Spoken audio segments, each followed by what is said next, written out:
The opinions expressed on this show do not necessarily reflect those of the Barbers Chat Network, our great partners at H&B Media, or any of our media peers. We're just five idiots who love sports and love to talk shit.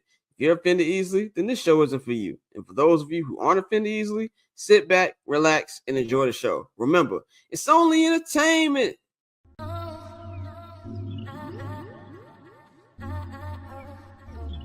So cool. Triple double hat trick, I know the code too. Ice trade, go for trade, yeah we cold too. Getting paper on these player haters, old news, money on the other line, so I'm not gonna hold you. Money on the other line, so I'm not gonna hold you. Money on the other line, so I'm not gonna hold you. Money on the other line, so I'm not gonna hold you. Money on the other line, so I'm not gonna hold. My agent just said we made 100 flat. Make it back and make it stack just like I'm Steven Jack. Put my rings up in the camera like I needed that. Up in the air and at the rim is where I meet them at.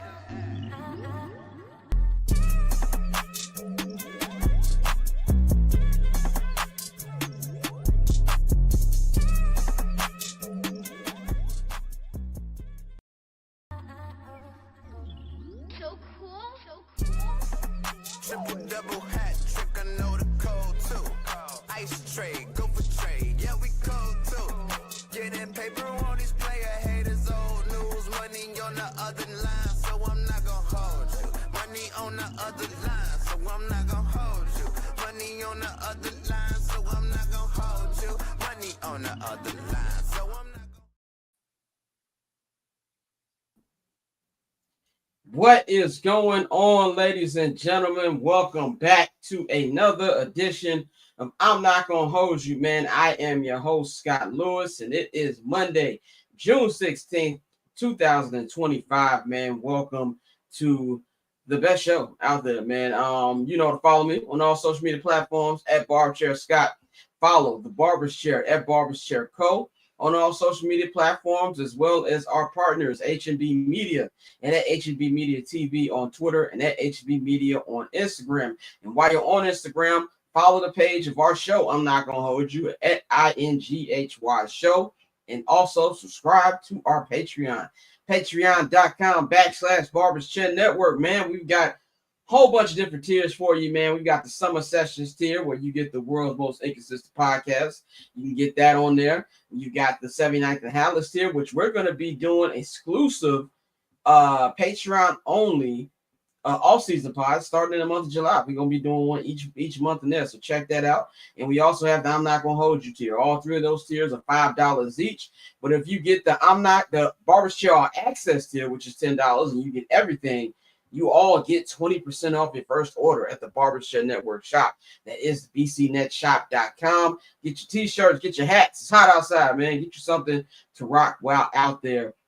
And while you're at it, man, I've got a new YouTube channel, man. YouTube.com/Barberchair Scott. As you can see here, I've got this. If you are watching this, the link is in the description box. If you're listening to this, the link is in the description box. And if you're watching this on a bigger TV or a computer screen, take your phone up to this QR code, and the QR code will take you right to my YouTube page. I've got a mini series called Scott Reacts, where I give you instant reactions to all of the the breaking news in the sports world, man. So I got 3 episodes up now on that, and I've got the Scott Lewis Show, which is going to be a different kind of show, much different than what you get on I'm Not Gonna Hold You and what you get on 79th and Hallis, that I'm going to be debuting sometime next week. So look out for that. Subscribe for all of that content right there. I appreciate everybody who's already subscribed. And also, let's bring in my co-host right now. The one and only Pat Vito, man. He is one half of the owners of this great channel, H&B Media, rapper extraordinaire. Bane will be joining us in about 10 minutes. Courtney will join the last 30 minutes of the shows. We'll talk baseball. But Pav, how are you feeling, brother? I'm chilling, man. I'm good, man. How you? I'm doing pretty good. The weather has broke. It's nice and hot out here. I heard. So, doing pretty good, man. So yeah. Pat, man, you've been getting some good response on the new video. This got to be probably one of my favorite videos, yo. I'm not gonna lie. Like, I already liked the song, but this is one of the instances where the video makes the song better. So Yeah, because like, you tell probably know them, what I'm talking about. yeah, You right. probably Like I've never been to Stonehouse. I've never been to Stonehouse. So when I saw it made, I was like, okay, I get it. So tell people when they can check this video out. Man, you can just go on my YouTube page, just type in Pavy World, and watch the Night at Stonehouse video. The record is one of my favorite records that I've made personally, just because of all the work that went into the record. Like it's so much live elements to it. So yeah, man, just go to my YouTube page, Pavy World, and you'll find it right there. Definitely, man, check that out. And this is the last week of school. And what I mean by that is the last full week of I'm not gonna hold you. Appreciate everybody who has watched season 5. This has been our best season. We've done a lot of stuff. We've done a Bears preview special, which should be on cold freezing takes, because everything we said was wrong. we did that. We went to a lot of cities. Me and Pav was in Houston. We did a lot of content there. I went to the Super Bowl, ladies and gentlemen. We went to London. We had a lot of funny stuff, a great holiday special. So shout out to everybody who watched. So this will be the last full week. There may or may not be a show on Monday, depending on if the NBA Finals goes to 7 games. If the NBA Finals go to 7 games, then we're going to recap that for the finale on Monday. But this will be the last full week. Then we'll be back for the NBA. We're going to do an NBA free agency recap special on July 7th, where we'll just talk about, all the signings that have happened. But the actual show, full on, will not be back till Friday, August 29th, when we'll be doing our NFL season preview episode. And then the next week, September 8th, is when the regular 2 episodes a week schedule starts back up. So look forward to that. Now, that don't mean you're going to get rid of me. Like I said, I'm going to be dropping hella content on my personal YouTube page all summer. So look out for that. We got to give a shout out to our NBA correspondent, Pat, for holding it down for us all season. So definitely got to shout Pat up for that, man. So, like I said, I am Velvet Jones was here. Shout out to Damien. But anyway, man, let's get into the breaking news. One of the many breaking news. This was a crazy trade weekend in sports that went on. We all know the big Boston Red Sox trade that we were talking about in hour 2 with Courtney. But it started off with the Memphis Grizzlies and the Orlando Magic, man. I won't call this a blockbuster trade because Desmond Bane is not an all-star. We'll call this a buster. This is a buster trade. The Memphis Grizzlies traded Desmond Bane to the Orlando Magic for Kentavious Caldwell-Pope, Cole Anthony, 4 unprotected first-round picks, and a first-round pick swap here. Now, I gave my instant reaction on my YouTube page, and I also tweeted about this yesterday. I was in church yesterday because it was Father's Day. So I was in church for my dad, and I imagine being in the pew, and you like, what the fuck? that was my reaction. I was like, what is going on? But my initial reaction to this was 4 first-round picks. For Desmond Bane is nuts. For Desmond Bane is nuts, bro. Sorry. Shout out Desmond Bane. That's nuts, bro. Shout out to Desmond Bane. But it's insanity. Now, this is one of them Photoshop pictures that ESPN put up. He's actually going to wear number 3. That's what the Orlando Magic announced. And also, I was like, I didn't know you could do trades after the season. So that's the second thing that stood out to me as well. So I'll say this, and then I'll give Pav the floor. I'll say this. I believe 4 first-round unprotected at that picks for Desmond Bane is asinine. But I also respect the Magic for quote-unquote going for it. This is a team that was a 5th seed last year, but all the injuries that they had, this really, I could have seen them being a 3rd seed if they were healthy. Paolo missed a gang of games. Franz Wagner missed a gang of games. And I even think he missed some of the games in that series against Cleveland. But I think they look at this as the East is wide open. Even though the Pacers are 2 wins away from the NBA championship, this don't look like a team that could probably dominate the conference. The Knicks, who knows what's going to go on the Knicks? They don't even have a head coach right now.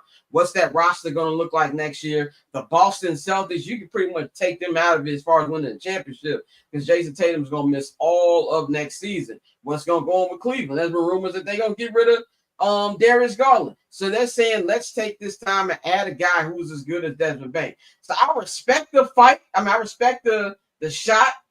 But it's still four unprotected first is still just a lot for me. I know I saw people on Twitter yesterday trying to justify, well, you still got to draft well and picks in what they used to. I don't care what it was. It's four unprotected first round picks for a man that's not been in the All-Star game. Tiny arm CJ McCollum is Orlando card. This is nuts. Pat, tell me what your instant reaction was when it came in. I know I put it in the group chat. And how do you feel 24 hours later about this? My instant reaction I'm with you, bro. Four first round picks for Desmond Bane. This is insane. It's insane. Like Mikal Bridges got 4 first round picks, and I don't think Desmond Bane is as good as Mikal is.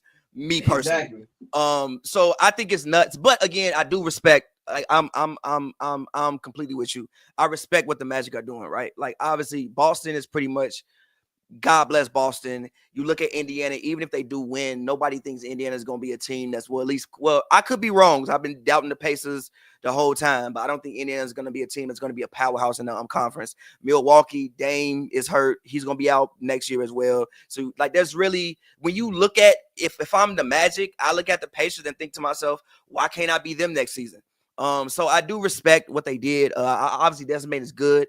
They needed a good guard anyway. I think one of the main things that the Magic were missing was a guard. Like, they do need a good guard. Also, Desmond Bane's contract. I understand why Memphis did it too, right? I think like some people think, oh, Memphis is blowing it up. I disagree with you. Like, I think that KCP, the KCP thing in Orlando didn't quite work.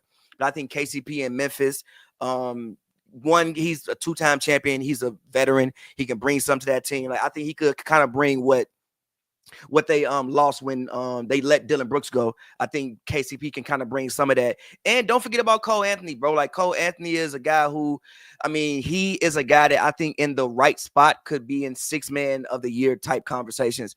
And I think that they've been missing that punch off the bench since they got rid of Tyus Jones. So again, I like the deal for both teams. I just think the price tag of 4 first-round picks, like, I want to know how that conversation went. Like, how did they get to the point where Memphis said, no, we need 4 of them. Like, I want to know how that conversation went. And players. And players. Let's not forget about that. And players. You got 2 quality players. Like, both of these guys are going to play big minutes. So I just want to know how we got to the point. Like, hold on. If this is what it costs for Desmond Bane, what is KD's trade market now? Yeah, if Desmond Bane got 4 first-round picks and 2 players, what is Kevin Durant? Now, here's the thing, too. About Kevin Durant, we're going to get into Kevin Durant in a minute, too. But Wendy said about Giannis that Giannis isn't going anywhere. But he says, also, let's see what happens in August. This, to me, boosts KD trade value up. Oh, yeah, Giannis, you had to trade me the franchise. Oh, my God. You trade me the city. Literally, give me the trade city me that you were in. Give me the city, bro. Like, what are we like? I actually think this might have messed up the trade market for the summer. To keep it G with you, I think it might have messed up the trade market for the summer, bro. If Desmond Bane got 4 first-round picks and 2 players, I don't think Desmond Bane will ever be an all-star. I think Desmond, like, if you, he has a better chance in the East than he do in the West. But he got a better chance in the East. But like, what is the trade market for KD? What's Giannis? What's anybody else? If he got 4, so and even something like, we even talk about Giannis and KD, who are legends, all-time players, NBA champions. Like, even on smaller scale, we've heard rumors about Cleveland wanting to trade. What's Darius Garland? No, right, Darius Garland. And that's what's Darius Garland. Here's the thing: if you know who should be mad about any of this, the Los Angeles Lakers should be pissed. And I'm explaining why the Lakers should be pissed, because we already had the rumors. Tim McMahon said this, Wendy, and who's the other one on the Hoop Collective? His name is escaping right now, but they said that the Lakers the teams are already telling the Lakers, we're not going to get fleeced like y'all fleeced Dallas. Like, it's not going to happen to us. We're not helping the Lakers. He said that's the general sentiment about the league. We're not helping the Lakers. So take that on top of Desmond Bane going for 2 really good rotational players, an NBA champion in KCP, and 4, count them, 4 unprotected first-round picks. And a swap. And a swap. So it is 5 picks. And a swap. So it's 5 picks. Like, what do you think they're going to be looking at? To me, like you said, it might have messed the trade market up. Even on a smaller scale, people going to be looking at this like, remember there was rumors about the Zion trade. Like, what's happening here? Yeah. It's just crazy. It's just crazy to me. And, like, for Orlando, too, like, I get it. Everybody says, "Oh, nobody's gonna come to Orlando as free agent." I get it. That's true. And Orlando, put that up on the screen for me, Nikhil. What Orlando just said. Yeah. If the Bulls are trying to play Kobe White, I'm sorry. I need two first. I might need two. Need two. I might need for two. Kobe White. I need two, need brother. two. Like for real. Like that. It's just insane behavior to me. And so I'm just like, oh, bro, what's really going on here? But man? again, I do respect it. Like again, they needed a guard. Like if you just look at their starting lineup, right? It's Suggs, Bane, Franz, Paulo, and I guess Wendell at center. Like that is a formidable five in the East. But still, 4 is just funny. But it's still but again, I do respect what they did. Yeah, we're gonna bring Bang in right now, man. Let's bring in it said Nikhil said Axe. AK is gonna get us 1 second. Yeah, that's Chicago Bulls right there. We can follow Bang at JR Bang, man. There's a new episode of First Black Champ and some dude out on the network right now. Bang, is everything good? Hey y'all, how y'all doing? Y'all fine? How y'all doing? I know what that response means. Great show today. Y'all mischaracterized what I said about Jeb Bush. I told y'all about Bush and shit. Okay, so you gotta explain that again then. I need the game, bro. I keep saying it's not about points. TJ McConnell, 3 goddamn interceptions off of that. I said the others plays like that. I ain't say this nigga scored 20. Y'all got me out here looking crazy. I still need the game. Y'all got me out. I ain't had time to look for the game because I've been in hell right now. I want to see him even score 6. I'm not even asking for 20. I've been in hell. I can give you a 6-point Jeb Bush in the game. I'll see that. But I've been in hell, so it don't even matter. How y'all doing today? Y'all fine? Y'all good? I'm doing pretty good. I'm doing pretty good. We're just over here discussing. Do you have a Desmond Bane take for us? I'm confused. Like, don't get me wrong. I mean, I know the Mikal Bridges trade kind of messed up the ecosystem of how trades look with some of these players. So I don't want to say that I am confused about if he's worth everything he's gotten, because you could say the same thing about Mikal Bridges and that trade that the Knicks pulled off last year. I think the biggest thing for me is, what does that look for the future? If you're getting this much for fringe all-star players, and I know there's a lot of conversation about Kevin Durant and what that trade might look like, but Kevin Durant is 37, and this is probably his last shot. Like, what, as we get into the future of the NBA, if we're giving 4 first-round picks and a pick swap for Desmond Bane along with players, and if we're doing that with Mikal Bridges, then what are we getting for, what could you have gotten for Kobe White? Because I saw you guys talk, like, what could you have gotten, or what can you get for a Kobe White? Like, when I look at this trade, I know it's going to improve the shooting for Orlando, but I'm more looking at the future of the NBA when it comes to trades, and like, what the hell is going on? This shit won't even happen on 2K. Yeah, try to get do this on 2K. They would deny you going Like, exactly. like if you go in my GM mode and you the Memphis Grizzlies and you tap 4 first-round picks for Desmond Bane, they're not you wouldn't even accept this trade. Trust me, they wouldn't accept the trade. I play a lot of 2K. They wouldn't accept the trade. What was that tweet you put, Pavy? You said I tried to do this on 2K and my PlayStation restarted. It's just ridiculous, man. So let's kind of go to Ja Morant. I know you talked about this a little bit, Pav, where you don't know if this is a rebuild or not. There's been a lot of discussion about what this means for Ja Morant, because Ja Morant, I feel like we're finally Ja Morant, and if you look at the 2019 draft class, it's like you had Ja Morant and you had Zion Williamson. And Zion Williamson is not a star because he gets hurt all the time. He likes food like I like food, and he has a very strong dedication to pop porn stars. And that's why he's not where he needs to be. Ja Morant, he had a spark 2023. He was all Morant everything. And then that nigga found out he really liked guns. And then he got hurt. And now we have what we have right now. I think first I was like, oh, Ja's up next. like he's gonna be traded now. But then I saw Wendy said something that made me change my mind, where it was like this was something maybe they had to get rid of the guy out of the three. Like you got Desmond Bane, Jaren Jackson, and John Morant. They had to get rid of Bane so they can be able to pay Jaren Jackson, even though I think Jaren Jackson is vastly overrated. And that they're going to, as long as Ja wants to stay, which is key word there, that they're going to keep Ja. And I didn't know Orlando is now a apron team, which is nuts. Which is whoever thought that the Orlando Magic would be an apron team. So I don't think this means they starting over. I think this means that they got rid of Bane. Now they've got a couple good bench pieces. They swapped the first round, and now they can not rebuild the team, retool it a little bit. But I also don't think anything is off the table in the NBA anymore. The Luka Doncic trade showed me that literally anything can happen at a drop of a dime, whether you hear smoke screen about it or not. Pat, what do you think the Grizzlies go from here after this trade?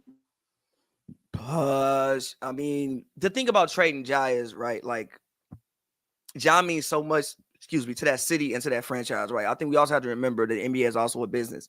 Like, Ja Morant is probably, in the history of Tennessee, he's probably the most important athlete ever. Is that fair to say? I think he's probably the most important athlete ever in the history of Tennessee. From Memphis? So, no, I mean Tennessee. No. Candace Parker is from Tennessee, who played in Tennessee. Steve McNair played in Tennessee. With all due respect to Candace Parker. Steve McNair played in Tennessee. I still think Ja Morant bring more money to the city. Eddie George played in Tennessee. I still think Ja Morant bring more money to the state. I don't know about that. I still think Ja Morant bring more money to the state, bro. Where did Peyton Manning play it? Tennessee. Peyton Manning played in Tennessee. Okay, what are we talking about? I still think Ja Morant might bring more money or mean more to the people of that state than any of those people that you just said. We gotta ask people in Tennessee because I don't agree with that one. We gotta ask them, but like still, that's the level that Chris Johnson. Gee, I swear to God, bro. Come on, G's. Stop disrespecting. Hey, man. Stop disrespecting Ja Morant. I think they care about football more in Tennessee. I think you disrespecting Ja Morant a little bit, bro. You said Chris Johnson. You gotta be an NFL fan to know who Chris Johnson is, bro. It's a 2,000-yard rush. Hey, they know him in Tennessee. That man. Yeah, right, exactly. All right, bro. Now that I know. All right, bro. But still, no, I don't. Just all in all, I don't think that this is something where you break the whole thing down. Like, let me make sure that I don't want to hijack it. I just want to make sure I heard this correctly. You're saying bring more money or mean more to the state? Both. He don't mean more to the state. I can tell you that now. He don't mean more to the state. Yeah, I don't. He might inflation, like if due to inflation, he might got it because Peyton Manning means more. He might like Steve McNair. Peyton and Eric McNair are gods in that Peyton, state, they are gods in Tennessee. He ain't at God level yet. He God level with niggas. He God level with the vice lords. Hey, but niggas love Peyton too. But niggas love but niggas love Peyton too. Respect. But if you say money, you probably, bro. There's some people. I'm gonna tell you, Steve McNair is important. There was some people I've seen something about like Titans fans. There was Titans fans who, when Steve McNair went to Baltimore, they became Baltimore Ravens fans just because Steve McNair went there. Respect. Like he's golden. Both him and Peyton. Now, if you want to say, like you said, Bane, inflation. Zebo is nuts. Come on, bro. Memphis might mess with Zebo more than Jackson. I'm telling you. Tony Allen, look. Paul Gasol, Mark Gasol, they love the type of niggas. I know that whole run. And Pav, here's the only thing that you got to think about. He's been oft injured or suspended. He ain't even been on the court like that to have that type of impact. He ain't even been on the court like that. I hear you. But again, no. But money-wise, when he there, they sell tickets. Yeah. So again, no, I don't think that it's a complete reboot. Like I like the squad that they have, and like Bane just said, as long as Ja is on the court and he's playing 65, 70 games a season, you're gonna be a good team. So again, I like what Memphis got out of the deal, and I like the fact that they got off the Bane contract. Look, here's one. Shout out Romo's in the chat. He said, "Ain't Mark from the." Here's the thing about Mark Gasol. I didn't know that Mark Gasol, when he won a championship with Toronto, made them put the grit and grind. He got grit and grind in his ring. Yep. Like when on the side of his ring it says grit and grind. Like we looking at it from a national perspective. Ask them niggas in Memphis, bro. Them grit and grind niggas. Tony Allen has his jersey retired. You know what I'm saying? Like, I'm not saying he shouldn't. I'm just saying that's how important they are. Jock gonna get his retired too.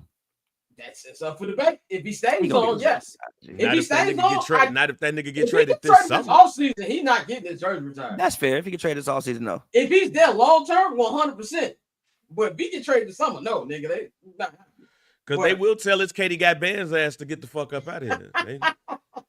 Let's go to Kevin Durant before we talk about Game 5 tonight, man. Kevin Durant, he's gonna get traded. By the way, I went to a hibachi spot yesterday for Father's Day. By the way, Bane, happy belated Father's Day. Yeah, thank you. Happy Father's Day, brother. Happy Father's Day to you too, Pav. Pav, like, I beg your pardon. Pav got some English kid. Some English. He got somebody. You know, there's like a running joke that I have a family in Europe. That's actually like a literal. That actually would be the blackest thing ever. Pav got a full he got a full family in West London, bro. Like, he got them all out there. But anyway, KD, man, Kevin Durant. Oh, let me go to what I was saying. That's what I was saying about KD. So I'm at this hibachi spot for Father's Day, and we're eating and whatever. And then how niggas wait at the bar or whatever. There was a nigga with a Kevin Durant Phoenix Suns jersey on, drinking like a daiquiri.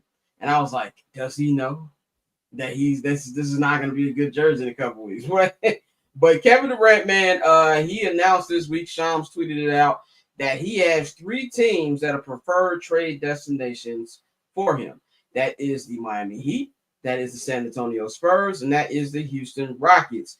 Now, there's been 7 to 8 teams in contact with Phoenix to try to get a trade going, and the Phoenix Suns have made it very aware to not only the teams they're talking to, but also the KD, that they will be getting the best trade. They'll be making the best trade for the future of that franchise, no matter if that team is on Kevin Durant's list or not. Now, there's also been, obviously, we heard about the Minnesota rumors. In fact, Minnesota actually had a trade on the table to get KD at the deadline, but it just didn't happen. Shams said today on NBA Today that KD does not want Minnesota. Like, at all, he does not want Minnesota. But as I just said, the Suns like, nigga, we don't care. We gonna send you what we want to send you. I put it like this. If KD won, and I got into an argument with some Miami Heat fans about this on Twitter. And if KD's just like, look, I'm 37 years old. I got 2 NBA championships. I got 2 finals MVPs. I got a regular MVP. I've been to All-Star game one time I can count. I'm that nigga. And I just want to spend the last years of my career in Miami, Florida, a place with no state tax, a place with beautiful women, and just, stack money out there, then I understand it. From a basketball perspective, it makes no sense to me. If Jimmy Butler was still there, I could get it. I like Bam. I don't think Bam was a number 2 on a team that makes the NBA Finals. Now, for those of you who say he was number 2 when he made NBA Finals, so it probably destroys my point of what I just said, because they did go to the NBA Finals. But that to me was a deeper team than the one they currently have right now. Obviously, you had Jimmy Butler, you had Gabe Vincent, you had who was the nigga who became Allen Iverson in the playoffs that year? It was Gabe Vincent and it was Caleb Martin. That's his name, Caleb Martin. Yep. So it was a better team than this one. I'm not a Tyler Hero fan. I love Spo, but I also think that Pat Riley is senile. So I don't think that works from that perspective. And one Heat fan told me, oh, that would be the first of many moves. When was the last time Pat Riley made many moves in an offseason? Answer that question for me. So that I don't get from that perspective if it's about basketball. If it's not, I get it. I wouldn't mind living in Miami as a rich man. If this is basketball to me, out of these 3 teams, it's San Antonio. Like, Houston will be good if you didn't have to give up Jalen Green, but you're going to have to give up Jalen Green if you're going to trade for Kevin Durant. You can give up Jalen Green. I mean, yes, you can, but I don't think Kevin Durant with what I mean is like for supporting cast. I don't think Kevin Durant will. To me, San Antonio is the best fit out of these 3. Now, I don't know what their new coach is going to be like coaching wise, but I do believe they have a good team. If you have to give us Stephon Castle, I know some people said they wouldn't do it. I do it. It's Kevin Durant. I do it. Match him up with Wemby And De'Aaron Fox, I love that. So I would love that to be an option if that's the best of the three. But something tells me it's going to be a wild card team that eventually acquires Kevin Durant. But at this point, it's kind of funny that we're still talking about where Kevin Durant did. Kevin Durant, he accomplished not just him. It wasn't really KD fault, but he accomplished more in Brooklyn than he did in Phoenix. The Phoenix thing, which I said the day it happened. I remember the day he got traded. We was at the Staples Center interviewing Kyrie, and shout out to Thomas. Thomas asked Kyrie that Thursday ass question, and Kyrie almost cussed his ass out. But and I was like, this isn't gonna work. Like Durant, Booker, and Beal, absolutely not. But I think that this is just, I don't know. I think KD outside of San Antonio, this is just like a dead end to me. Pat, what do you think about his place that he wants to go, and what do you think just eventually? I think the Spurs is the best option. I think the Spurs is the best option for both parties. I think KD can go there, play winning basketball, and also have a chance to leave a legacy. He'll probably ruin Wemby's offensive career, but like whatever. Because he definitely gonna have Wemby playing like he Kevin Durant. And Wemby gonna never get a post fadeaway or a hook shot ever in life, but it's fine, whatever, fine. And also for San Antonio, like when you have these big guys, like I know people think, oh, Wemby got 10 years. We don't know that. Like a lot of guys, I mean, just look at the history of really big guys, Ralph Sampson, Yao Ming, like these really tall guys. Sometimes they really don't have that long. And I think Wemby is good enough right now that if you bring a Kevin Durant and you pair him with, Wemby, De'Aaron Fox, and those other supporting guys that they got, I mean, I think that you can make a run at it. And I think that defense would be incredible. So I think that's the best option out of the teams that he wants to go to. As far as Miami, I mean, yeah, I mean, if you go to Miami, I mean, you can realistically play quote unquote winning basketball. Like you'll be a smooth 4th, 5th seed. Also, with how empty the East is at this current moment, you could definitely at least be a second round team, maybe even a conference finals team. I don't know. I personally don't believe in Kevin Durant the same way I believed in Kevin Durant 10 years ago as I do right now. But I still think that you could play winning basketball. If you were the Heat and the Rockets, I mean, yeah, it'd be cool if you get KD, whatever those squads. But it's probably gonna be some random team end up in, I don't know, Washington or some shit, some team that we're not even thinking about. But yeah, out of the options that he has, I think the Spurs are the best option there. KD got threatened retirement. They sent him to Washington. I ain't gonna lie. Yeah, he will retire if they send him home. Like, don't do that, bro. Don't do that to KD, bro. Like, don't send that man to Washington, brother. Like, at all. Bane, what do you think about this, man? I know a lot of people in DC would love to see him in Washington, but it's not gonna happen. What do you think is the best fit for him? Like I said, he's never gonna play in a Washington Wizards uniform. He's already said that he's straight on that. Man, San Antonio, to me, is the only team that makes sense here because you can make some moves with San Antonio without giving up players on the team. If you send him over to Houston, you're going to have to give up some people. I don't know who is on Miami that he can be traded for and that team still be good. If this was Kevin Durant 10 years ago, because Kevin Durant gonna make you better, that much better. But there's nobody on that team right now. If I am the Phoenix Suns, I say I want for Kevin Durant. So San Antonio to me seems like the best place. And Pav's right. We've already seen Wemby go through some blood clot issues, and for somebody, I saw something that said that Wemby might be 7'7" at this damn point. So I don't care if he's 7'3", 7'4", 7'5", 7'6", 7'7". Him having a long-lasting career is not in the cards. So you have to get it and to get it as fast as you can. Now, if he does eke out a 10, 15 year career, then that's fine. But for him to learn under the learning tree of Kevin Durant and then also give the San Antonio Spurs a chance to win and win early, he has to be on that team, not on Houston. That's where he needs to go, San Antonio. I don't want to be legacy guy because I think that's very low hanging fruit. But KD is definitely a higher gun now. He's 100% a higher gun. I feel like he's doubling down on that, which at this point I'm with it. But I'm really interested to see how we look at Kevin Durant's career 5-10 years after he's retired. I know niggas who was in the trenches, like when they watched him even back when he was at Texas, gonna think KD's career is, I don't think of him any differently. Because I feel like now with the player empowerment era, players go where they want to, and I don't really have an issue with that. But yeah, we'll see how that goes, man. Let's talk about the NBA Finals. In Game 5 of the NBA Finals kicks off tonight in Oklahoma City. It is a 2-2 series. I don't think anybody thought this would be the case when this series started about 10 days ago. I just have to say, terrible scheduling by the NBA. There's no way we shouldn't have had an NBA Finals game on Father's Day. Pav Scott, that just shows you how people don't give a fuck about Father's Day. That's what that is. He don't give a shit about Father's Day. It's Mother's Day, you get in the game. Mother's Day, you get in the game. Martin Day, Luther King birthday, you getting early games. Christmas, you get all this shit. But for the man holiday, we was in this motherfucker watching movies. We ain't watching. But that's the thing, like usually there's a finals game on Father's Day. Last year, I think the finals was already over by the time Father's Day came. And I do remember them being I think the Warriors won the championship on Father's Day a couple years ago when they beat the Celtics. I know Mike won it, and Mike won it. Mike won. There's been a couple people that won championships on Father's Day.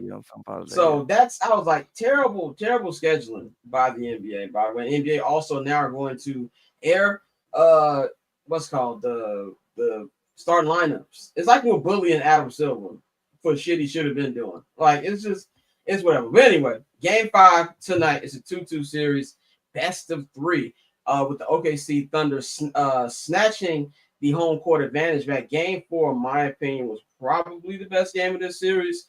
Real old chills, school. Bro.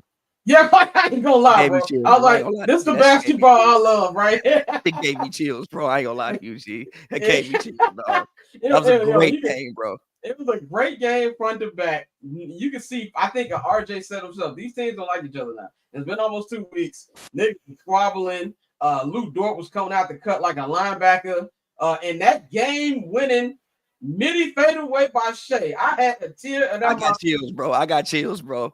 I got chills, bro. I saw Jordan, bro. I saw Jordan. I ain't gonna lie to you, G. I saw Jordan. Bro, I wanted to stand up and clap. And I remember I tweeted, what you gonna do? I tweeted the Michael Irvin video. I'm not worried. What are you prepared to do about it? 15 points in the fourth quarter, 14 of them being in clutch time. That's what you want to see. Look at that shot form. I saw Jordan, bro. I saw Jordan. Look, if they win this series, we're gonna see this shot for the next 20, 30 years when they put it in the finals things. Like this is gonna be up there with Giannis's block and dunk in 2021. Like this is gonna be in the montage now. This is what Jason Tatum hoped he had last year. You know what I'm saying? Like this is it. Oh, you could play the NBA on NBC theme right now. You can play that with that right there. If they win a championship, this should be the ad. And like, look at the faces in the crowd. Nigga, this is when you wish upon a star. Makes no difference who you are. Yes. That's that right there.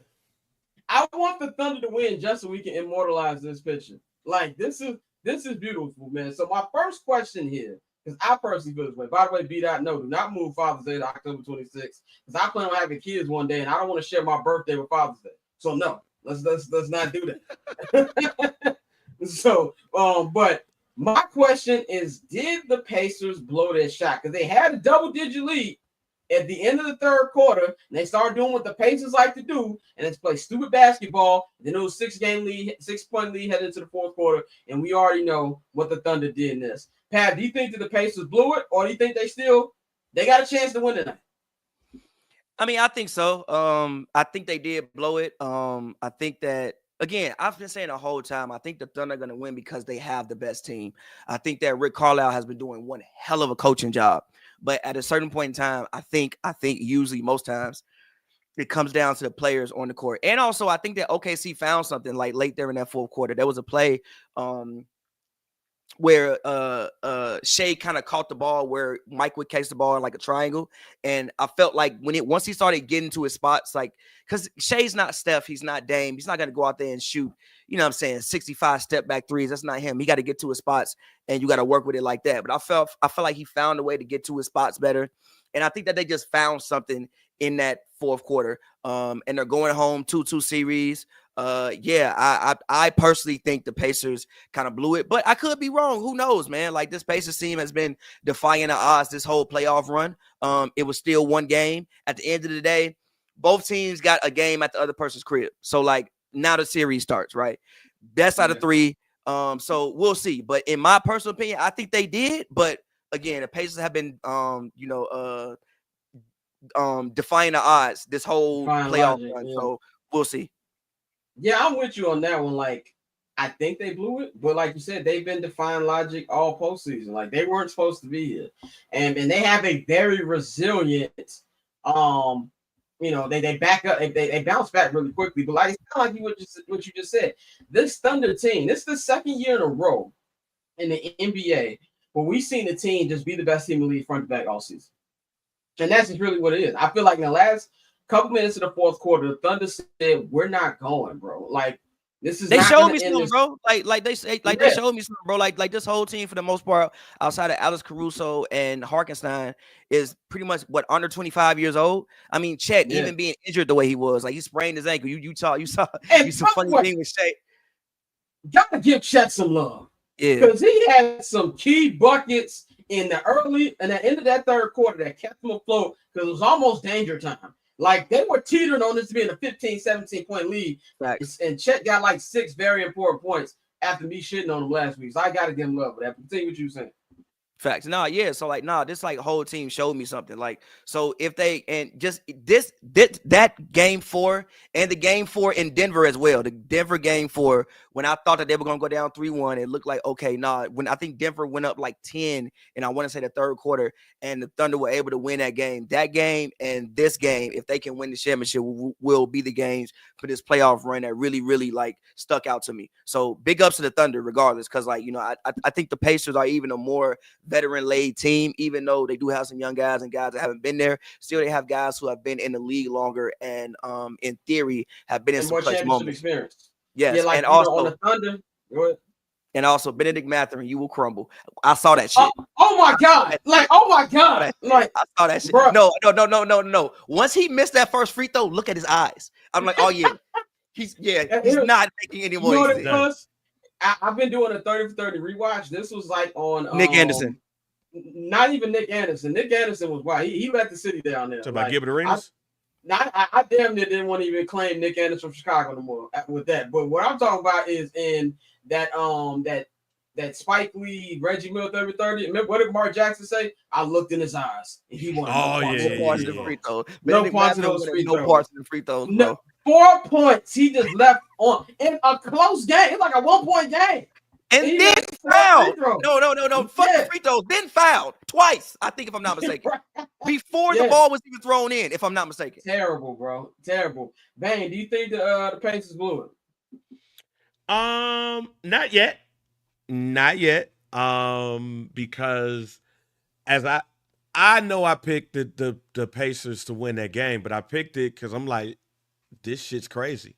But I also said that the OKC Thunder has not lost back-to-back. So being that they have not lost back-to-backs, this is almost par for the course, except for the fact that they could have been up bigger, but a lot of plays happen by the Stars and the others to go ahead and go on the run that they needed to go on. I'm just going to say, man, this is a series. This is it.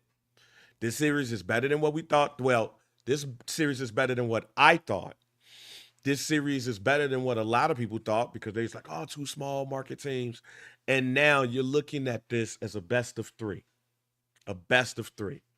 Both of these are 2 young teams who's looking to win their first rings. I don't count the Seattle Supersonics ring for OKC. I'm sorry, y'all. And they're hungry. All of them are hungry.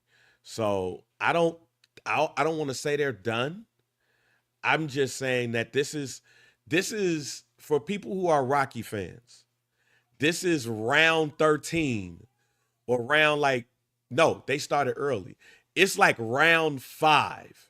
And when Rocky, like, okay, I think I got a shot. And then the little music, the dramatic music started playing. We're at the dramatic music stage right now. We've passed the montage. We've passed them getting his ass beat in the first round or 2. We are at that stage to where you looking at this and you just intrigued. I'm with Pav. I was shaking my head like, yo, this is it. And I think this is what the NBA needs. We've been talking about shit like this. 100% what they need. Like, we need this from the young group. Like, we need them to be able to show this on all of their platforms. They needed an instant classic. I think that's where we at right now. And I'm, for one, am excited. All that NBA dead shit, basketball sucks, all of that is out the window. Appreciate what you're watching. And on top of that, as much as I love TNT, I only watched it for entertainment. Like, I didn't watch NBA TNT for actual analysis. I think what NBC and what Amazon is going to do for this league, coverage-wise, is going to help them tremendously. Say what you want about Thursday Night Football schedule. Even though last year, pretty damn good, Thursday Night Football. And this year's Thursday Night Football schedule looks pretty good, too. The quality of what Amazon produces sports is second only to Apple. What Apple does with Friday Night Baseball. Yep. Friday Night Baseball, the 4K 10. And by the way, you always know who has terrible cameras if you own a 4K TV. If you own a 4K TV, HD looks like 1990s. Like, that's why ESPN, all that money they got, they need to get 4K TVs. Like, I feel like I'm watching a Chris Nolan movie when I'm watching Friday Night Baseball on Apple TV. And so I feel like Amazon is doing that for the NFL. They're going to do that for the NBA and NBC. We already know what NBC bringing to the table. When they do Olympics, it's top notch. They did it with the 90s before with the NBA in 2000. I think it's going to be the same here. So to have these young stars coming in, I think it's perfect, man. Before we get to our picks and previews for tonight, let's talk a little something that Rick Carlisle said. Now, game 4, the main referee was Mr. Scott Foster, who is notoriously hated on NBA Twitter, or as people like to call him, the extender. Basically, when a series looks like it's going to be getting out of hand, Adam Silver calls this man to extend the series. Now, there was a couple questionable calls, but one thing I did not like about the discourse on Twitter on Friday, and by the way, NBA Twitter in general is just bad. People are, well, if Holly wins the ring, we're going to look at ring culture differently. It's with everybody blaming the fouls. There wasn't some questionable fouls, of course.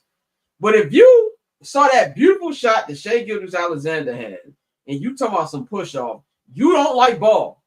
Like, I don't want to hear it. But this is what Rick Carlisle said about Scott Foster, who we all know if there's going to be a Game 7, he's going to be the lead referee. So let's get this quote up here that Rick Carlisle said about Jeff Foster. He says, about Scott Foster. He says, awful when some of the things I've seen about the officiating and Scott Foster in particular. He's a great official. He's done a great job in these playoffs. Now, my personal opinion, I do think Scott Foster do be having some questionable calls, and I do think it's very funny that the NBA always bring him in the series when shit is getting out of hand.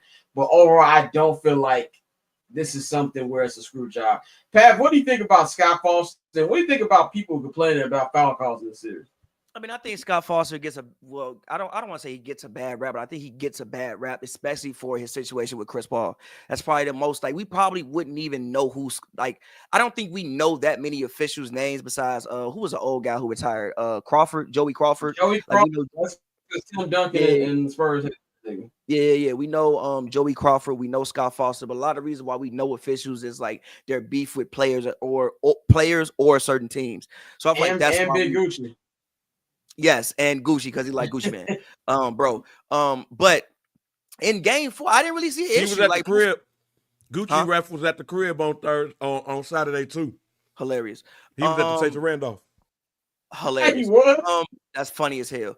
But I didn't really see an issue with the fouls called in game 4. Like, I thought that everything he called was a foul. Like, most of them were foul. It was a very physical game. I think he did a great job, and because especially after Harkenstein and Toppin had that little run in.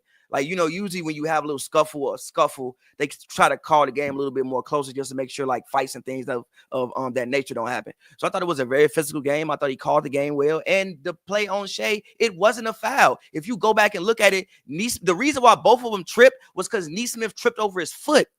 That's why they both tripped. He didn't fall down because he pushed him. He ain't pushing that hard. And Nembhard always be fucking flopping all the time. It's been many plays in playoffs where he just go fly off a guy. Like, bro, you didn't get fouled that hard. So I didn't really have an issue with what Scott Foster did. I thought it was a greatly referee. I think everything about game 4 was one of the best basketball games I watched in a very long time. I thought everything about that game was Yeah. perfect and great, and I don't think was- the officiating was a problem. It was the best finals game since Game 4 in 2022, where it looked like the Celtics were going to be able to go up 3-1, and Steph was like, "Nigga, fuck this, I'm getting my And finals." Jason Tatum was committing crimes. Oh, Andrew Wiggins had that nigga on an island. Bane, what's your take on Scott Foster and how the series has been officiated? I have no take on Scott Foster. It's like, what are we talking about? That's just internet fodder and stuff like that. I think that I mean, at the same time though, if you get in some good graces, go ahead and get in some good graces. But I have nothing on Scott Foster. He's doing this job and everything. So it's like, yo, what the hell? Outside of that, yeah, he won exclusive. But outside of that, I'm gonna send you a text, Scott. You're gonna laugh at it. But outside of that, man, I just think that anything you could I'm do. guessing this is non-Scott Foster related. No, it's not. Nah. But at the Okay, end cool. of the day, what I would love, I don't think Rick Carlisle had to say anything though. Like I think bringing anything outside of ball brings other attention on this series that it don't need to. That's my only thing about this. Like why do you need this? Like you just trying to get in Buddy good graces or something? We need to talk about Scott Foster and this shit. Yeah, I agree, but I think the Scott Foster probably his friend, and he on that white man. Don't talk about my friend type shit. But Hey man, I got a lot of friends too, but hey, call the game, nigga. Call the game. That's it. I'm with you. I'm 100% with you. Game 5 tonight, man. We're gonna do our picks and little mini preview, man. If historically in a 2-2 series, Game 5 is usually a lot of times the best game of the series. You can remember the Game 5. I mean, the flu game is a Game 5. The flu game is a Game 5. There's been multiple moments in Game 5s where I really feel like the winner, I think it's like the winner of Game 5 in the 2-2 series wins 75% of the time or whatever. So I do believe there's potential for this to be the best game of the series. My concern for the Pacers is I know they like to come back. Game 1 in OKC, they won, but they had to come back from at least 15 points down. Game 2 after the first quarter, it was not a game. They just beat the shit out of them after that. They have to keep this close. This is not a game I believe that they can get down double digits by. If this is a close game all night and it's within 9 points in the fourth quarter, I think we could potentially have a classic on our hands. But I feel like OKC's turned a corner. And it's kind of like what you said, Pat. I think they learned something in Game 4, and they've done this in the playoffs before already. One thing I like about them is when they know they've got somebody beat, they take care of them. The first round, they didn't give Memphis a chance to get in the series.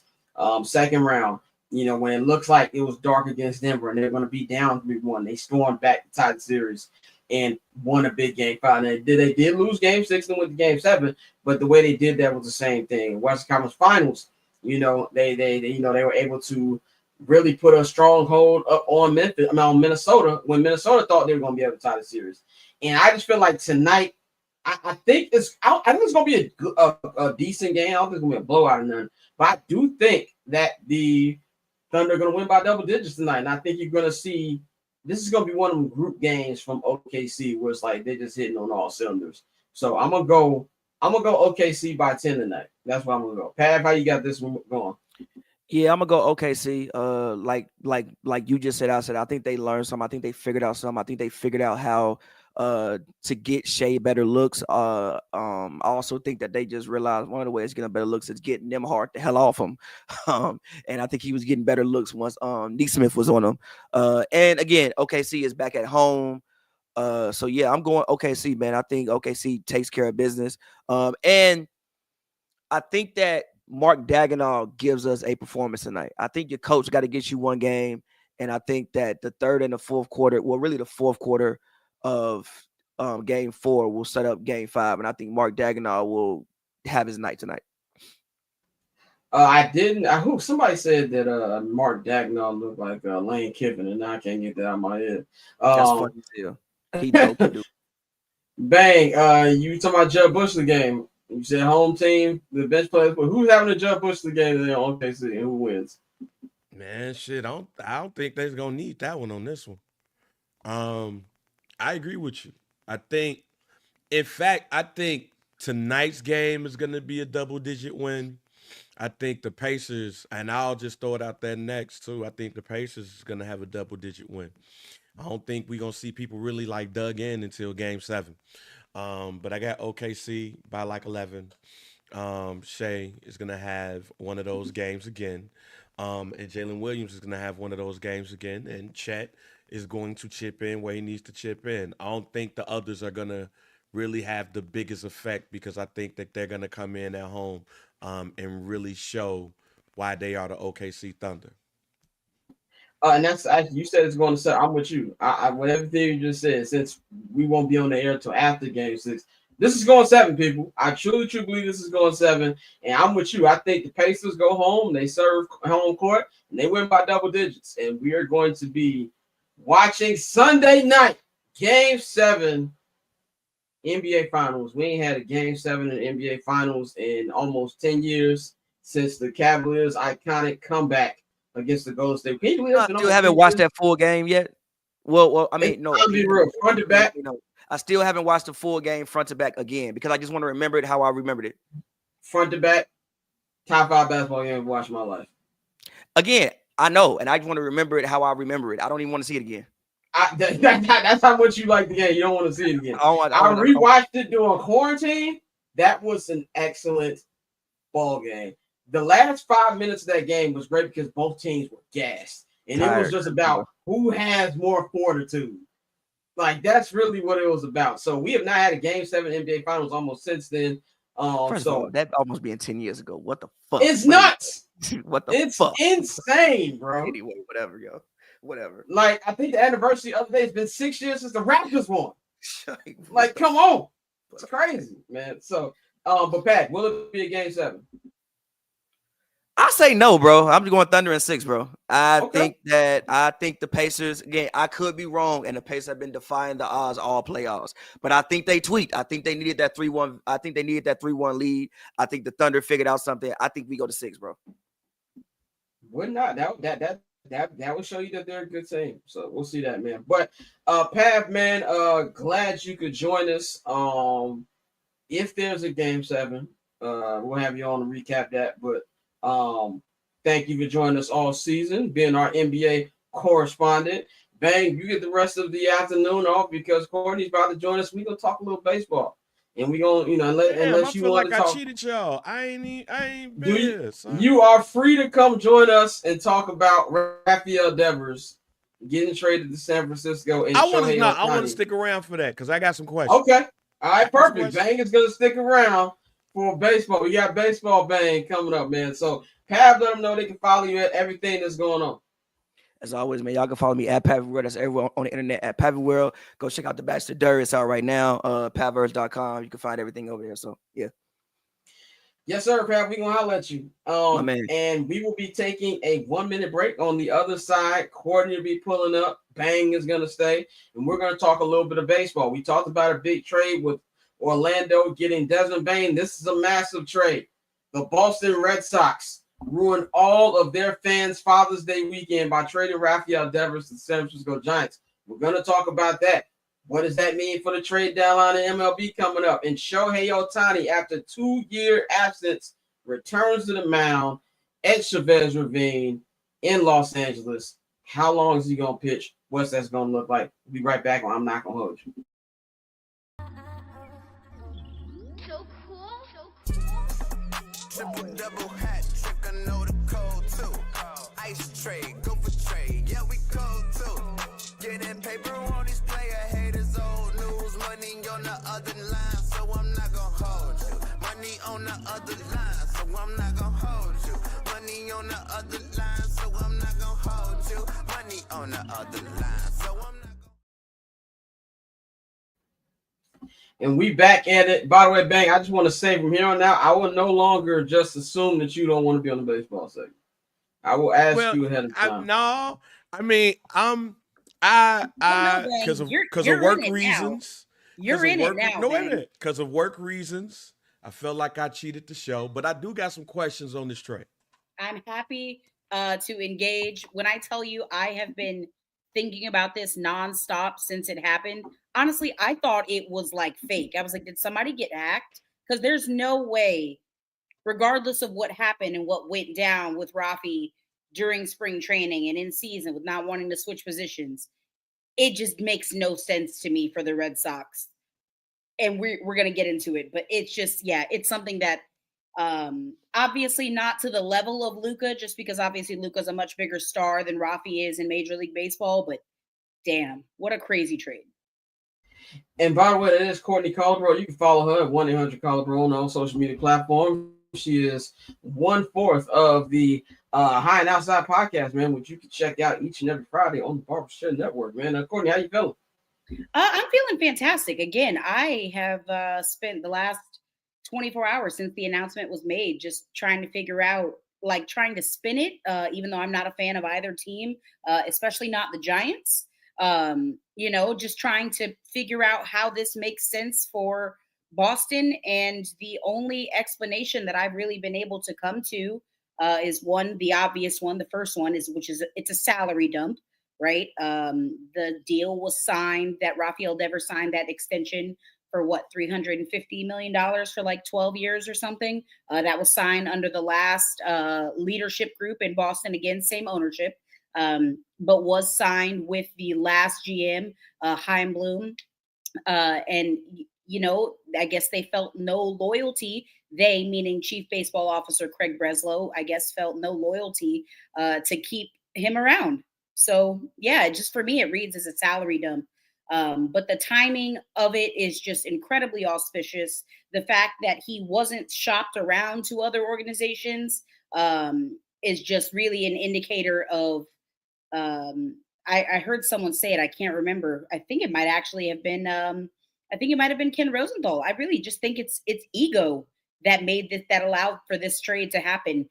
Because again, the timing makes no sense. The Boston Red Sox are currently half a game back in the AL wild card situation. They just swept the New York Yankees in Fenway.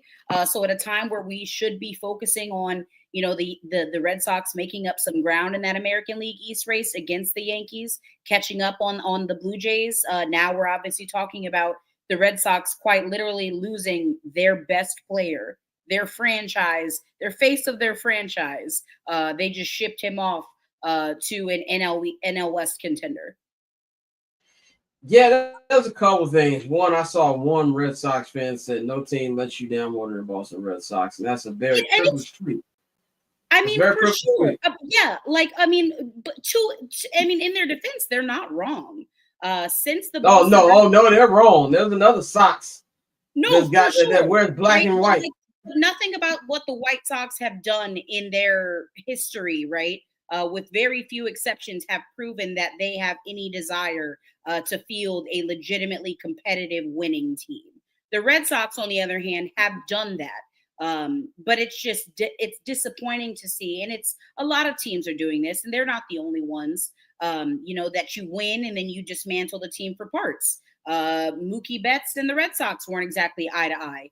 Xander Bogaerts not necessarily the same, just because that is kind of looking like a good deal for the Red Sox that they didn't make, and that they did let him go to San Diego.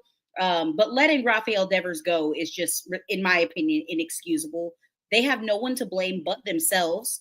This all started, mind you, before spring training even happened, when the Red Sox essentially told Rafi's camp, yo, we're not looking at him for a new third baseman. And again, Rafael Devers is not a defensive third baseman to ride home about, okay? He's not very good defensively, that is. Fantastic hitter. So I understand why the Red Sox would want to choose to convert him to a full-time DH. But this started before spring training. They never told him anything about his position change. He's going into spring training thinking he's about to be there starting everyday third baseman like he has been the past few seasons. Then they decide that they're going to bring in Alex Bregman. Alex Cora makes a comment about how, a future, they're calling him a future, and I quote, future Gold Glove winning second baseman. So at this point, Rafael Devers in spring training is still thinking that Alex Bregman is going to be playing second. He's going to be playing third. And then they say, oh, wait, actually, Rafi, we're not going to need your glove this season. We've got all the corners filled out, and we have no plans to continue starting you at third base. They decided to make him a DH. He said, fine, you want me to put away my glove?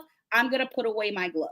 Your poor roster construction is not his burden. Regardless, there's going to be somebody that says they're paying you $300+ million. You pay what position's being asked. I think he felt disrespected, and I can't say that I blame him at all.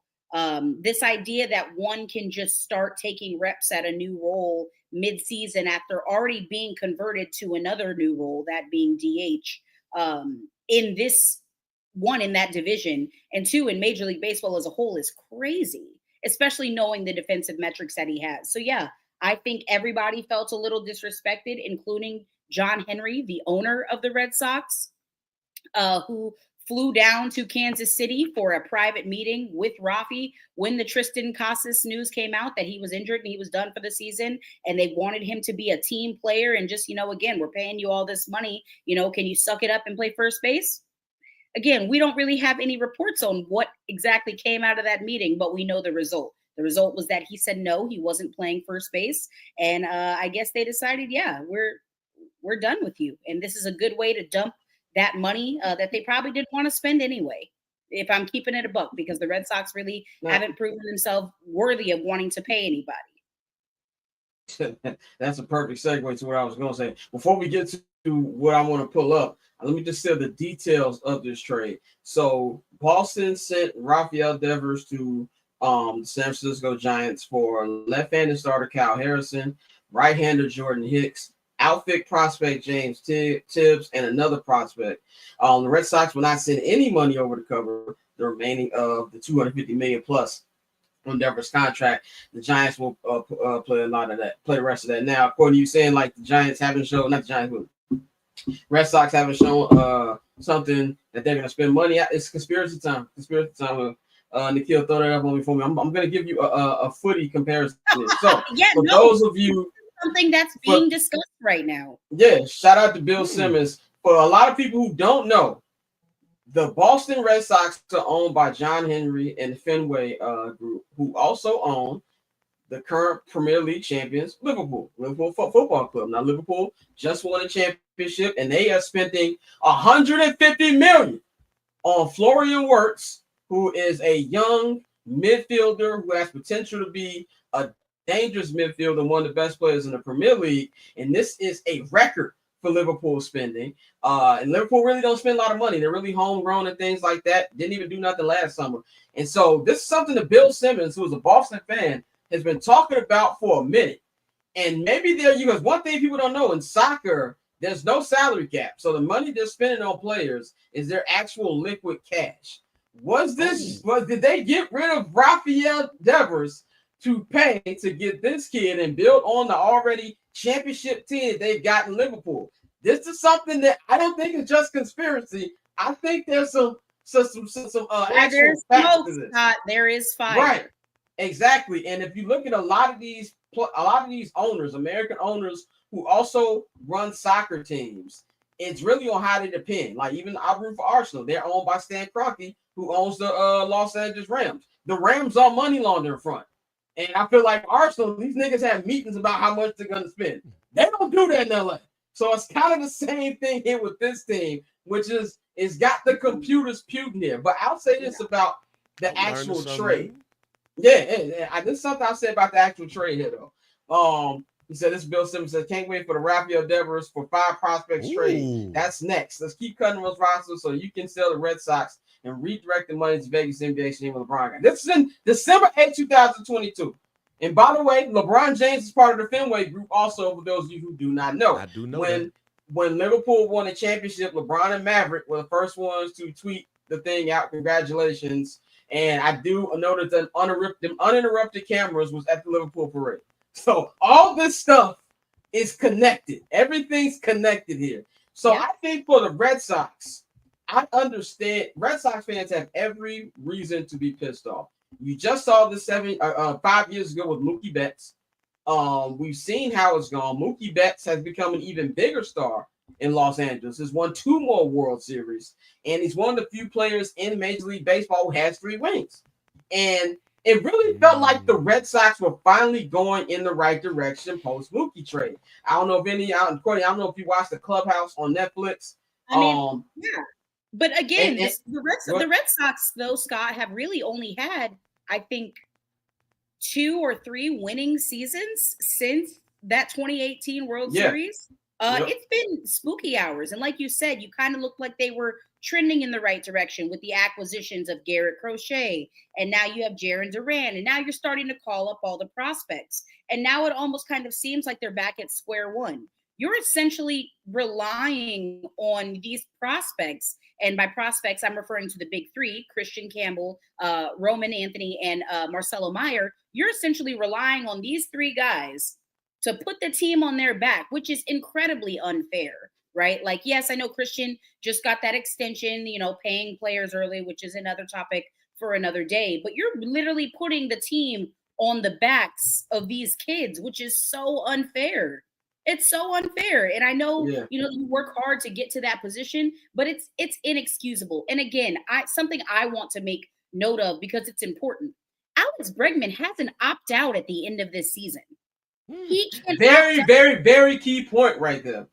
Correct. Very key point. And he's currently hurt. Boris, like once he saw that, like I know I got fucking goosebumps just thinking about it as a baseball fan. I know Scott Boras had to have been rubbing his fucking hands together and rubbing his feet together. Like Birdman. Yeah. Correct. Because it doesn't make the timing is just nonsensical to me. You didn't shop Devers around. You found someone that you thought was complimentary. This is apparently has been in the works, according to what Giants manager Bob Melvin said, that this is something that, they've been working on. Glad the front office was able to get it done.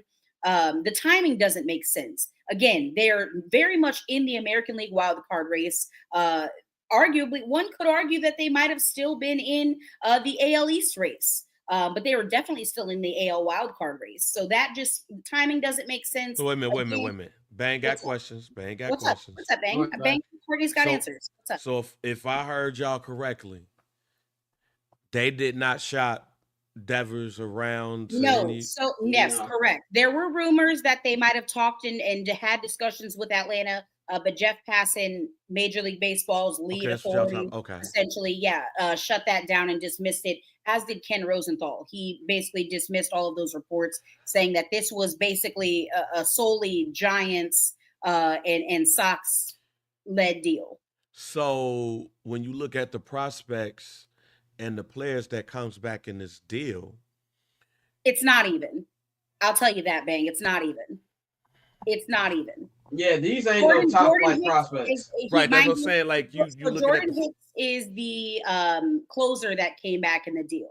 Absolute flamethrower, but has struggled, has had issues with his control. They brought him into San Francisco to be a starter. He has ended up being a closer just because, and he said it himself, he hasn't done his job. They demoted him to the bullpen. He hasn't been great. He is currently injured right now. He is on the injured list, but he'll rejoin the Red Sox shortly. Kyle Harrison, young starter that they brought over. He was actually supposed to start against the Dodgers on Sunday, but now he's in the Red Sox organization, but did get optioned to AAA. So won't even actually start with the Red Sox on their big league team, Bang. And then the 2 prospects that they got, one's a pitcher, and then the other is their top prospect, Kyle Harrison, the one who was supposed to start, their top pitching prospect. But again, it's just, and James Tibbs. I mean, dude hit like 55 home runs in 3 seasons at Florida State. Quality bat. And one of those pitches is not fucking Rafael Devers. It's not Rafael Devers. And that's what, to me, the comparison to the Red Luka Sox trade. got worse. That's really what it comes down to. Right. Who got better, who got worse. Giants got way better. But that's why the comparison to the Luka trade to me is the same, not because of the caliber of the player, because Luka's a better player, a bigger player. But the fact that the returns. The returner also, the Mavericks weren't shopping Luka, because we all know if we knew the Red Sox were shopping Devers, there would have been a bidding war. If we knew the Mavericks were shopping Luka, there would have been a bidding war. I ain't know that Lakers deal they put out would have got it done. That to me is a comparison right here. And for me, I think Rafi won. The reason I say he won, first of all, he went to a good team. The Giants are a good team. They right in the fight with the Dodgers for the NL West. On top of that, if you pay me this money, I'm gonna exercise my best player card. I'm not gonna keep switching positions like you want me to do. So I understand it from that perspective. Bane, did you want to comment on the link between the ownership? I know you was thinking about that. Yeah, because that leads me to the other question that I have is, what is the connection between Boston and the Giants? I know now I do know a little bit, Courtney. I know Buster Posey is over there in the front office, Yeah. former catcher. I know Baseball who that Bane, is. let's go, You know what I'm baby. saying? I know. Hey, I might not been in the game as No, much no, as I no. But used to, listen, but but I this know is the some of fun the thing people. about it is that there's always opportunities to learn and find Yeah, out more. but We I'm don't sitting get there, around but here. but Posey ain't Posey wasn't no Red No, Sox. He's been I so don't like, know what's if the there was. connection? Yeah, so I don't know if there was necessarily a connection as much as the Giants have missed out on a lot of players like of Rafael Devers' caliber. Yeah, Giancarlo Stanton is the biggest probably example of this, where he was supposed to be traded to the Giants, and that trade would have gone through, but he rejected it. He did not agree to that trade, so he didn't end up going to San Francisco. So the Giants have been looking to fill a hole, with a bat of that caliber. The thing about the Giants is, and the Giants have the money to spend, right? The Giants, could have thrown freaking $800 million at Shohei Ohtani, just like the Dodgers did, but they didn't. The thing is, a bat of Rafael Devers' caliber would cost you Juan Soto money. To get right. someone like Rafael Devers would cost you $500-600 million. So if anything for them, this is a cost saving measure for them. Yeah, they're giving up a couple of prospects. Kyle Harrison is nothing to scoff at. Jordan Hicks, I'll even respect him when he's on, right? But you're essentially getting a borderline future Hall of Famer. Honestly, if he stayed with the Red Sox, Rafael Devers would have had a statue outside Fenway when it was all said and done. I believe that in my heart of hearts. He would have had a statue outside of Fenway. So you're getting a player of that caliber for, 65% off of, what the standard market rates are dictating for a bat of that caliber, somebody who's averaging 25 to 30 home runs a season, who can absolutely get you extra bases. So that's from the Giants' perspective. They had the money to spend. They spent it. They gave up a couple prospects. And then obviously the Red Sox got to do just a total salary dump. Not every team would likely have been willing to take on all that money without having the Red Sox take any of it. Yeah, That's 100%, really man. that's in my opinion why that was the best fit, and why they didn't talk to anybody else. Let's look at the Giants side of things. If you're a Giants fan, you're probably looking like, why y'all keep talking about them doing? Let's talk Smiling about like how a we Cheshire did. cat. Yeah, let's talk about what we did, man. So the Giants getting Rafael Devers now. I'm guessing he's still gonna play DH here because they've got he might play third base for a little bit because Chapman is out for a while. So he might be playing third base for a minute. Yep. Yeah, and so it's crazy that Rafi's last at bat was won over the Green Monster, sweeping the Yankees, winning 5 in a row, 8 last 10. And now for them people who like to catch the ball over there at the ocean, y'all better get your boats out because Rafi's gonna be hitting a lot of them. So that slots him into this team who I think they're like a game behind the Dodgers in the NL West. This takes them, I believe, to 100%. NLCS conversation, maybe even get into the World Series conversation. Courtney, what's the Giants' outlook with Rafi in the lineup? Yeah, if you're a Giants fan, you should be absolutely thrilled to have Rafael Devers on your team. Again, he is that big bat that they have been lacking in their lineup. The rotation has been solid. And the fact that the Red Sox didn't get somebody like a Logan Webb back in return is still kind of crazy to me. I know they got Kyle Harrison. They wanted that, that young starter, but I still think it's crazy that they didn't get somebody with the name recognition in exchange for Rafael Devers like a Logan Webb. But no, this is huge for them.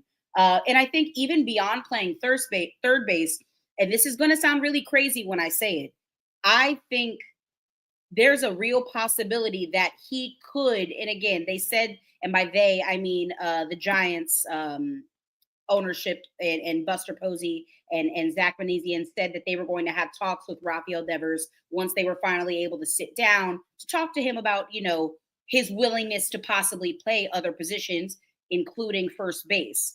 Their first baseman situation right now is kind of been a black hole. They had Dom Smith that they brought in. Wilmer Flores has been playing first base as well as DHing. That was a fun little experiment. But again, those are just kind of like stopgaps. They're not exactly like a legitimate solution to your first base situation. So yeah, this is a complete game changer for their lineup, and absolutely, especially with the Dodgers pitching woes as of late, they should be very, very afraid and very nervous. Yeah, definitely. I definitely agree with that. And I think it's good to see the Dodgers make a move. First of all, I just love when I see teams make the next move to see how we going to get it there and try to take to the next level. I really kind of feel like the Dodgers just coasting. I don't really think they're worried about any seeding or anything like that. And or, as Orlando says, when they're all healthy, it'd be funny to see Devers playing first base. Like, well, fuck the Red Sox. We're gonna play first base now. That's gonna be pretty interesting to see how it's gonna be, man. But I want to talk about what this means for the trade deadline, because this is early. This is early trade right here. Courtney, do you think this is a sign that this trade deadline is gonna be crazy? And if you're a team like, let's just say the Chicago Cubs, who have a really good team this year and want to take advantage of this window, do you think other big players are gonna be moved? I'm not really sure, actually, because again, the timing of this move is just so bizarre to me. It's happening in the middle of June. The deadline's not for another 6.5 weeks.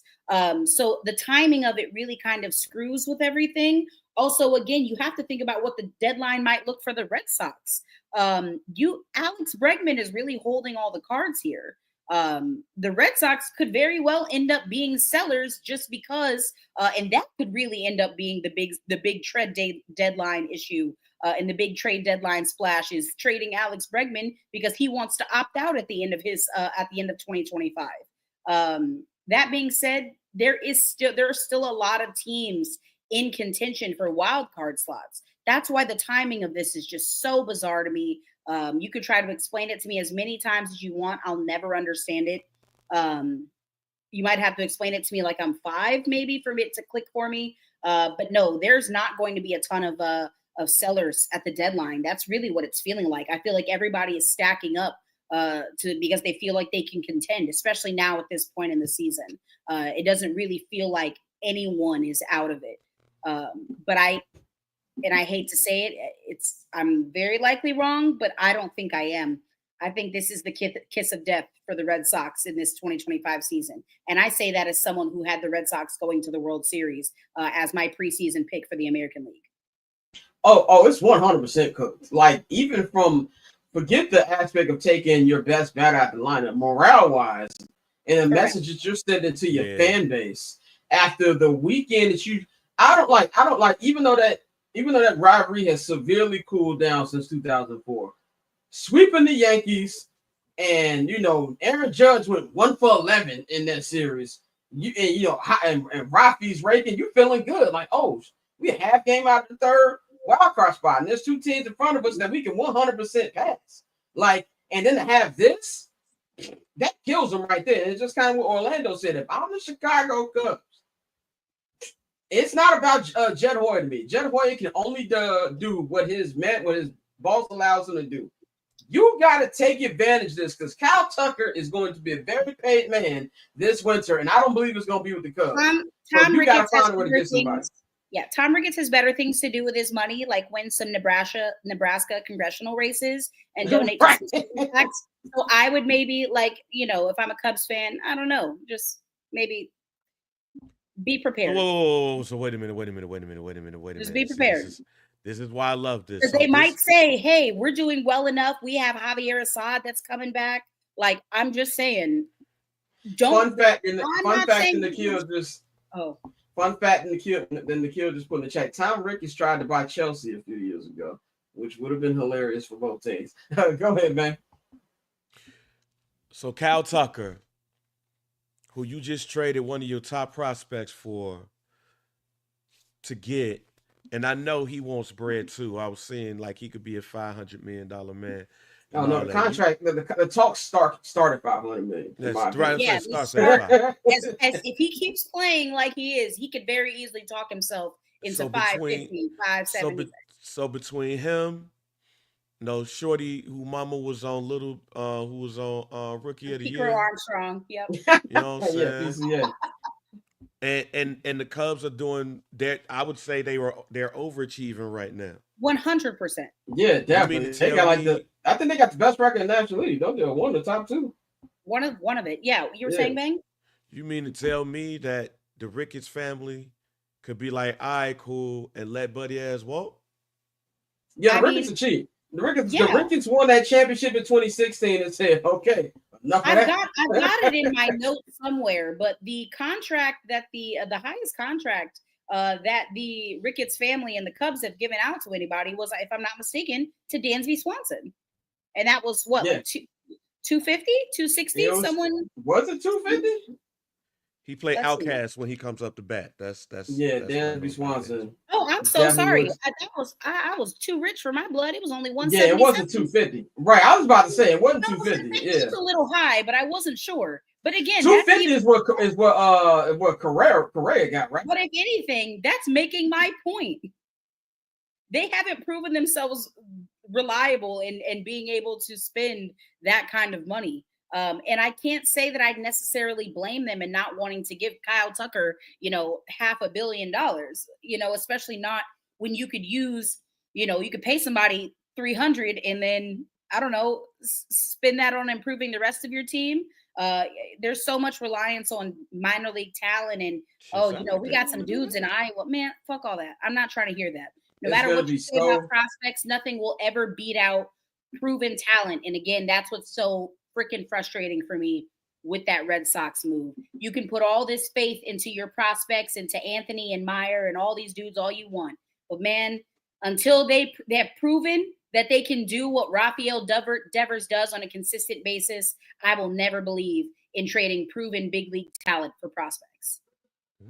I'm 100% with that. And by the way, Orlando says actually their biggest deal was Jason Hayward, $188 million. Oh, correct. Outside of that, which is literally like 2 ads during a MAGA fucking election year. Right. The West seeing that money. Outside of his speech in Game 7, which was very important, that was a lot of money. I will say this too, about the Kyle Tucker thing. It's gonna be very funny when he's playing left field for the Los Angeles Dodgers next year. Don't laugh because it could happen. It could happen. Just keep Luis Robert away from my baseball team in Los Angeles. That's all I ask. Yeah, he'll go to LA and become what we thought he was going to be. It happens. That's just how it is. Anaheim, because we don't want him in Final topic, man. Shohei Ohtani, after a 2-year absence, almost 2 year absence, will be returning to the mound tonight. As he'll be pitching against the San Diego Padres. But a lot of what we're hearing is he's not going to pitch long. But the reason that it's going to happen is because he felt like the rehab was straining him more than actual pitching. So I expect maybe an inning or 2 from him tonight. I do think it's a big risk for the Dodgers. Courtney, what's your opinion on him coming back? How long do you think he's going to pitch? And is this a risk, a calculated risk for the Dodgers? Yeah, as we all know, the Dodgers have had a tremendous amount of issues with starting pitching, not just this season, but even in previous seasons. Pitching factory it's been rough over there. I think they have 14 starters or 14 pitchers total on the IL right now. It's not looking good for the Dodgers. Obviously, this is a great infusion back into again, he has the 2-way player designation, so it's great for them. They don't have to make any adjustments in that regard. And apparently my understanding is this was his decision. The organization did not approach him about starting. He approached the organization about starting. I don't think he was rushed back at all. And I know it's a little unconventional because most people, when they have Tommy John surgery, they come back. They typically go and do rehab assignments, in AA or AAA or what have you. Clinton Yates actually said it on ESPN Los Angeles this morning. He said, yeah, this guy is so good. He does his rehab starts against your favorite team. it's insane. And mind Right. you, it's not just he's just getting back into the swing of things with no. He's been doing these simulated games, these simulated innings, working up 40, 50, 60. I think up to 65 pitches is the most he went. Don't expect too many innings out of him this evening. I'd say maybe 2, max 3, if you can get that out of him, depending on how clean they are. But yeah, I'm excited to see it. I'm only doubtful about the endurance aspect of it, of having to get off the mound, then go suit back up because you got to get ready to bat again and get warm. That's going to take time to get used to, especially with the introduction of the pitch clock. Yeah, I'm excited for it. Y'all know I don't watch basketball like that anyway, but this is my big plan for the night is to watch Shohei Ohtani make his return to the mound. Oh, you gonna miss some good hoops. Game 5 is gonna be good tonight.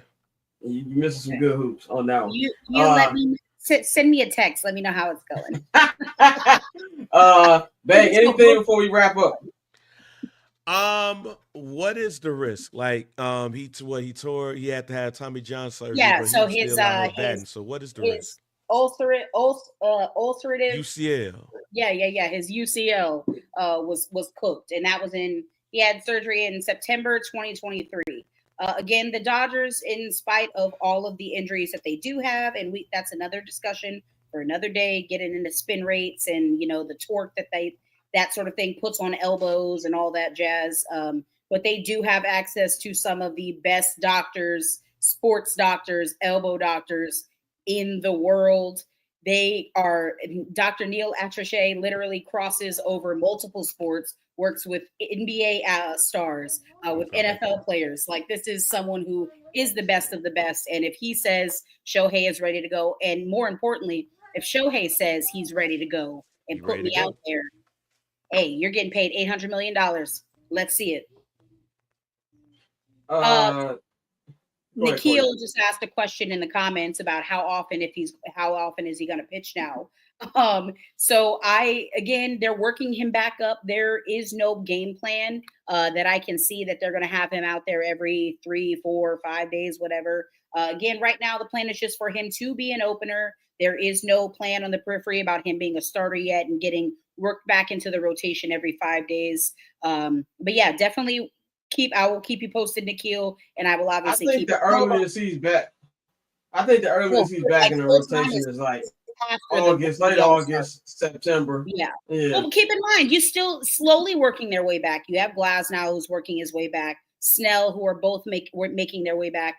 Roki Sasaki, unfortunately, I don't think he'll be throwing anytime soon. But again, they still have dudes. Again, it's not necessarily a necessity at this point that Shohei is back in the mound giving you 5, 6 innings. Of course, it would be nice. Again, just due to how many pitching injuries they do have. And with the addition of Rafael Devers into the Giants, you can't let the Giants work their way back or work their way, into the divisional conversation, especially with the NL wildcard race being as stacked as it is. Definitely, we're going to pay attention, see how that's going to go. But that is all we've got for y'all on this edition of I'm Not Going to Hold You. As I said when the show started, I know Courtney and Bane missed it. This is the last week of school. The last full week of I'm Not Going to Hold You. We will really, Monday show the either way, Courtney's off on Monday. I'm sorry. Scott, did you just not see him give you the Breakfast Club? No, I saw him. That's crazy. I saw him. You can't wait to be free. Remember this, okay? When you're remembering, Scott, who to pay first. Remember who was stuck by you, okay? Hey, I'm not gonna lie. I have favorites on you. Bane was the first one to give us an interview. I gotta pay Bane. I'm sorry. Okay. I can't Bane, you muted, bro. I can't hear you. Ooh, oh, that's fine. But no, Yeah, Scott know I've been in hell. Scott know I've been in hell these last couple of weeks, so I need a break. Yes. I mean, I'm not gonna lie. I need a break, nigga. Right. So I'm happy about that. But it's the last full week. So Monday, we only have a show on Monday if there's a Game 7 of the NBA Finals, which will be on Sunday. And even then, we come on here and recap it, and that's really about it. But it's the last full week.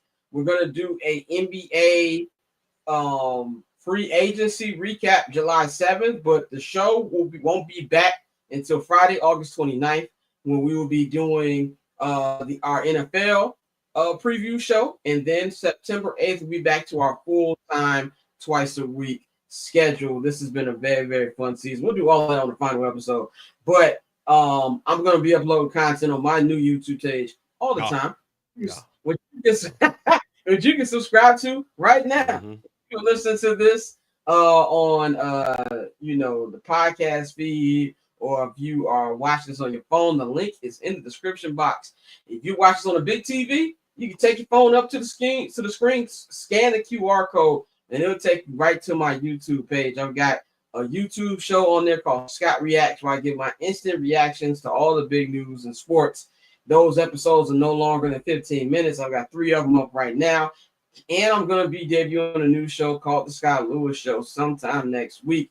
It's going to be much different. Bane's going to be doing the theme song. It's going to be much different from what we're doing. I'm Not Gonna Hold You, and what me and my brother do on 79th and Hallis. So look out for that, man. So also follow me on all social media platforms at Barbchair Scott. Follow Courtney at 1-800 Collabro on all social media platforms. Get ready for episode 10 of High and Outside, which is coming out this week. You can follow Bang at JR Bang on all social media platforms as well. Get in tune with Some Dude and First Black Champ. Shout out to Teddy Long. Gave y'all a nice tag at the beginning. Yes, he did, players. Shout out to Teddy Long for that, man. So get in tune with them. Follow the Barber's Chair at Barber's Chair Co. on all social media platforms. Follow our partners, H&B Media, and at H&B Media TV on Twitter, and at H&B Media on Instagram. And while you're on Instagram, follow the show's Instagram page. I'm Not Gonna Hold You. And at INGHY Show. And subscribe to our Patreon, patreon.com/Barber's Chair Network. We got 4 different tiers, man. The Summer Sessions tier, which we got a new episode out that came out a couple days ago. We're going to have a new episode tomorrow. I've got a very controversial conversation on what I feel about people who are past the age of 35 who go out every weekend, which I was going to tell Pavy yesterday. He told me to say for the program. So check that out tomorrow. It'll be me, Bane. Well, actually, it's going to drop Wednesday, but we're recording it tomorrow. So check that out. Got the I'm Not Gonna Hold You tier, 79th and Hallis tier. Me and my brother Flows are going to be doing off-season pods in the month of July, which are going to be strictly on the Patreon. So please subscribe, or you have the $10 holla, which is the Barber's Chair access fee, where you get everything. And you also get 20% off your first order at the Barber's Chair Network shop. That is bcnetshop.com. Also visit bcnet.com, which is your one-stop shop for everything Barber's Chair Network, man. So thank you all for joining us today. Enjoy Game 5 of the NBA Finals. Enjoy Shohei Ohtani's return to the mound. And we will holler at y'all on Friday, which might be the season finale, depending on what happens in Game 6 on Thursday. Will remember. And we gonna do that too. We gonna give Mikey a memoriam for when he abandoned us in January. So y'all enjoy your night. We gonna holler at y'all, man. We about here.